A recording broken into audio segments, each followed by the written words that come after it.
মধ্যরাতে তাবলিগ জামাতের দুই পক্ষের সংঘর্ষের পর ভোর থেকেই সাতপন্থীদের দখলে থাকে টঙ্গীর বিশ্ব ইজতেমা ময়দান।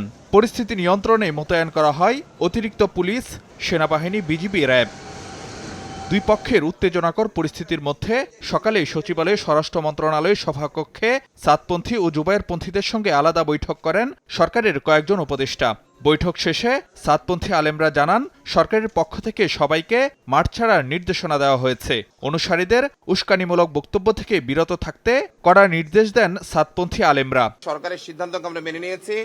আমরা যেহেতু মাঠ ছেড়ে দিচ্ছি, ওনারাও যেন ইসলামের স্বার্থে, দেশের স্বার্থে কোনো রকম সমস্যার চেষ্টা না করেন বা কোনো উস্কানিমূলক বক্তব্য প্রচার না করেন। অ্যাজ ওয়েল অ্যাজ আমাদের পক্ষে সবাইকে বলছি, কেউ যেন কোনো রকম উস্কানিমূলক টেক্সট দেয়া থেকে শুরু করে কোনো রকম ভয়েস দেয়া, কোনো রকম লাইভে যাওয়া, ভুলও আপনারা এটা করবেন না।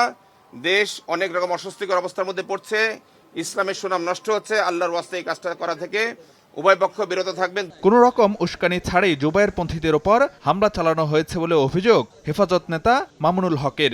যে সকল খুনিরা এই ধরনের কার্যক্রম পরিচালনা করলো এবং যাদের নেতৃত্বে প্রত্যক্ষ সেখানে ভিডিও ফুটেজের মাধ্যমে দেখা যাচ্ছে কখন ঢুকছে, কোনখান দিয়ে ঢুকতেছে, কিভাবে হামলা পরিচালনা করছে, এই সকল স্পষ্ট প্রমাণাদি আইন শৃঙ্খলা রক্ষাকারী বাহিনীর কাছে থাকার পরেও যদি তাদের বিরুদ্ধে আইনানুগ ব্যবস্থা গ্রহণ না করা হয়, তাহলে সেই ক্ষেত্রে পরিস্থিতি আমরা কোনোভাবেই সামাল দিতে পারবো না। এদিকে সামাজিক যোগাযোগ মাধ্যমে এক ভিডিও বার্তায় সব পক্ষকে সংযত থাকার আহ্বান জানান বৈষম্য বিরোধী আন্দোলনের নেতা সার্জিস আলম। যেটি গতকালকে রাতে তারা ঘটিয়ে ফেলেছেন বা বিভিন্নভাবে ঘটে গিয়েছে, সেই একই জিনিসের জন্য বড়ভাবে আর পুনরাবৃত্তি না হয়।